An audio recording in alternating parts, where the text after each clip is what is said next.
শুনে আসছি যে এখানে আইন শৃঙ্খলা ব্যাঘাত হচ্ছে, মানুষকে আক্রমণ করছে, ঘরবাড়ি জ্বালিয়ে দিচ্ছে, সম্পদ জ্বালিয়ে নষ্ট করছে, চুরি করছে, দিয়ে যাচ্ছে, অফিস আদালতে আক্রমণ করছে, সংখ্যালঘুদের উপর আক্রমণ করছে, হিন্দু, বৌদ্ধ, খ্রিস্টান, আহমদিয়া সবার উপর আক্রমণ করছে।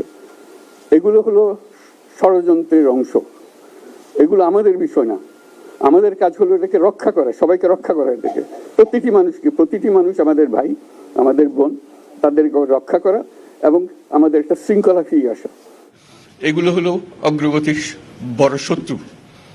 আমাদের যে যাত্রা শুরু হলো সেই যাত্রার শত্রু, কাজে এই শত্রুকে যাতে রোধ করা যায়, তাদেরকে বুঝিয়ে শুনিয়ে হোক, তাদেরকে আইন শৃঙ্খলার হাতে দিয়ে হোক, এটা বোঝাতে হবে। তাকে মেরে পেটে এটা ঠিক না, আইন শৃঙ্খলা নিজের হাতে ঠিক না।